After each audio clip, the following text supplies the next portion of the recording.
Halo sobat, selamat datang kembali di Bengkel Martin. Pada kesempatan ini kita akan belajar tentang mengendarai motor listrik.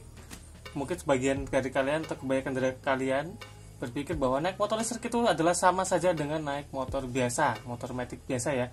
Sebenarnya itu adalah salah besar. Kesalahannya di mana? Ada satu perbedaan mendasar pada motor listrik, yaitu pada bagian rem. Oke, kita langsung cek saja di motor listriknya, yaitu ini motor listrik terbaik menurut saya adalah VRQ1 ini, baik dari segi harga maupun teknologinya. Oke, kita langsung cek di motornya aja.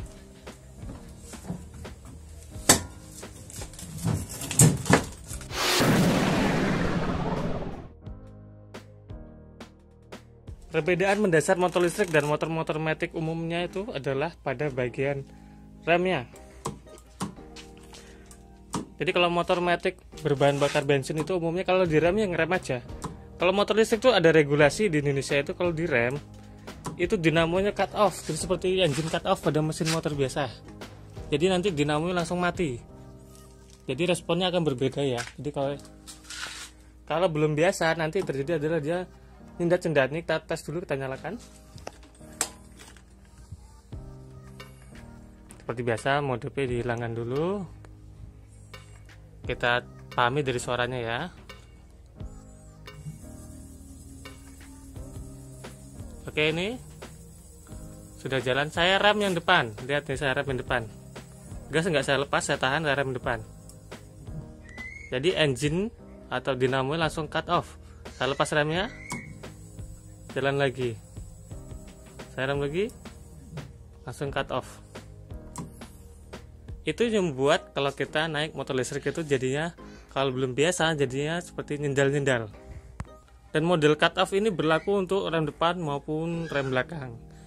Nah, ketika belajar motor listrik, bagi kalian sudah terbiasa naik sepeda, naik motor lain yang berbahan bakar bensin, tentunya akan lebih mudah belajar daripada sama sekali tidak pernah naik motor ya, atau sama sekali tidak pernah berkendara. Namun tetap harus diberikan kebiasaan tentang pola rem ini, karena ini akan sangat berbeda reaksinya dengan motor-motor yang tidak listrik.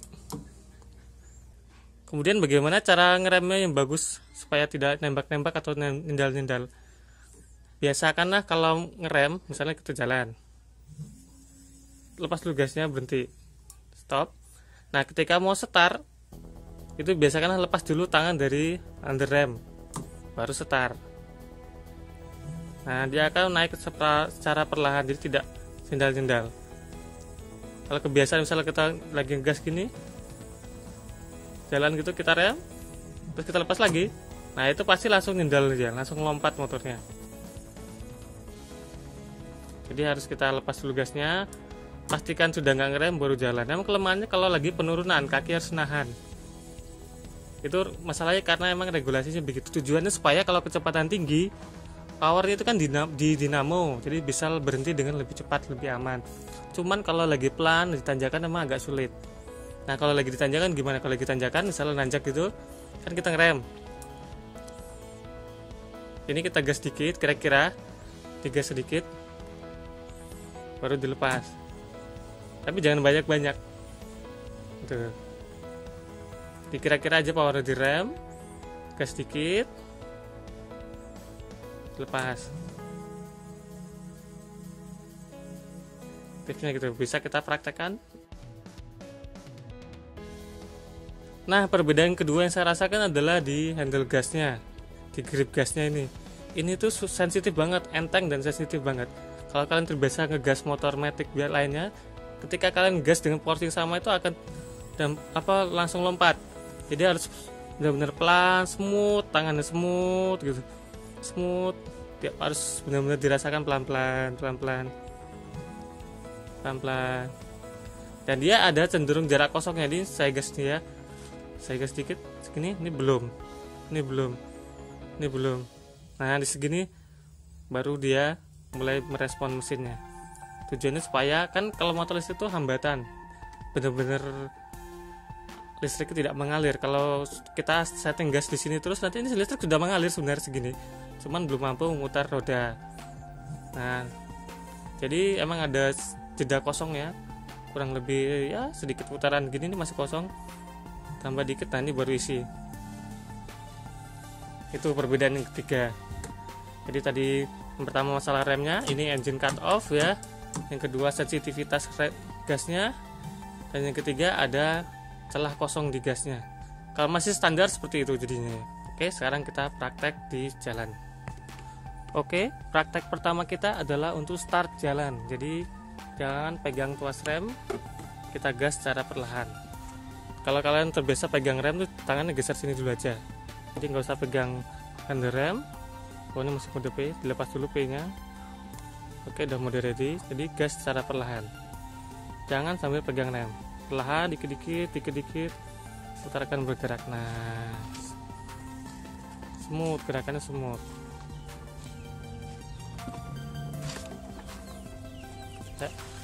Jadi jangan pegang rem untuk startnya. Kita coba lagi.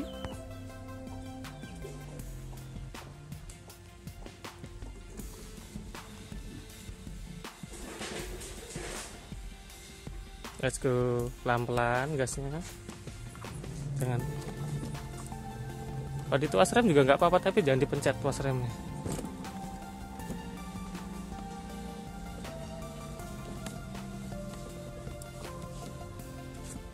Itu ya. Jadi digas secara perlahan, jangan ditarik tuas remnya. Kalau pencet dikit aja gini belum ngerem tapi engine sudah mati. Jadi gini sedikit gini udah mati. Belum ngerem tapi engine udah mati. Karena sensornya di sini, sensornya jadi satu sama sensor lampu rem, sensitif banget. Jadi kalau nggak biasa tangannya di sini aja, jangan pegang tuas rem.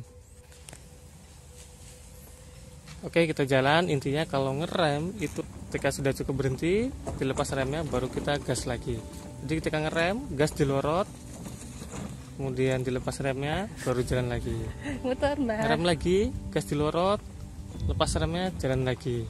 Yang sering bikin nendal-nendal itu adalah ketika direm gas masih ditahan, ketika rem dilepas bel DC langsung melompat, dinamonya langsung melompat. Jadi ketika direm gas masih ditahan, rem dilepas, maka motor akan melompat gitu. Jadi ketika direm gas dilorot, dilepas, rem dilepas, baru digas lagi secara perlahan.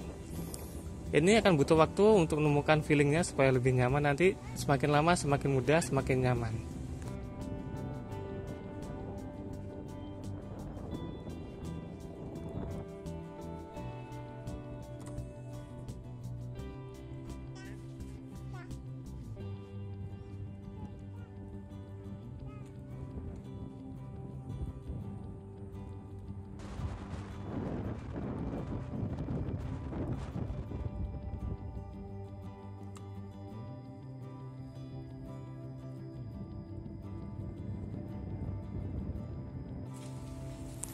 Ini kita coba ditanjakan dengan settingan standar, itu menurut saya sulit.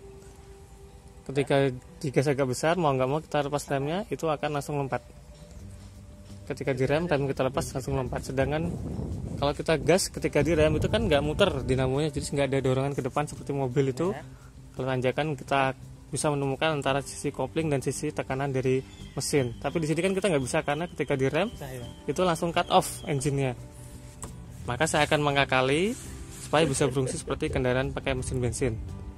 Nanti ketika direm, power bisa naik, kemudian kita cari keseimbangannya, rem kita lepas, motor jalan nggak mundur. Oke, ini sensor rem depan sudah saya lepas ya, tapi yang belakang masih tetap sama, ada cut off-nya. Yang depan saya lepas. Tujuannya kalau penanjakan itu memang kita perlu pengaman biar nggak mundur, tapi kita juga butuh power buat start biar nggak mundur ya. Sekarang kita coba lagi cari tanjakan lagi. Oke, kita coba lagi di tanjakan. Kita berhenti di tanjakan, kita berhenti, bagian depan ada dimodif dia, dilepas kabelnya, kita gas, power up, kemudian lem dilepas. Nah, sekarang bisa nggak nembak-nembak. Jadi fungsinya setelah dilepas itu seperti rem pada motor konvensional ya, pada motor berbahan bakar bensin. Tadi bisa kita rangkum, perbedaannya adalah satu tadi, rem yang berbeda dan sensitivitas gas yang berbeda. Gasnya harus smooth, pelan-pelan. Dan tadi untuk tanjakan kita modif, kita lepas sensor rem depannya, rem belakang tetap ya, tetap ada cut off. Jadi di belakang rem depannya kita lepas supaya ketika kita ngerem kita masih bisa ngegas, motor nggak mundur ketika dilepas. Tapi ini kelemahannya, jadi kalau kita pencet rem depan, lampu remnya nggak nyala. Jadi lampu rem nyala kalau dipencet rem belakang. Ini kamu lebih bagus lagi dimodif bagaimana supaya rem belakang tetap bisa nyala ketika dipencet remnya. Oke sobat, demikianlah video singkat dari kami. Terima kasih sudah menonton. Bila ada masukan sampaikan di kolom komentar, nanti kita bahas bersama. Jangan lupa dukung kami lewat like dan subscribe, dan share juga ke teman-teman lain supaya semakin besar manfaatnya. Saya Martin dari Bengkel Martin. Sampai jumpa pada video-video kami berikutnya. Bengkel Martin, banyak tahu, banyak bisa. Untuk teman-teman area Jogja, bila tertarik untuk membeli motor ini via Niki One, bisa hubungi saya di kontak saya di deskripsi. Baik bisa kredit maupun cash, bisa tetap dapat subsidi dari pemerintah. Syaratnya 1 KK 1.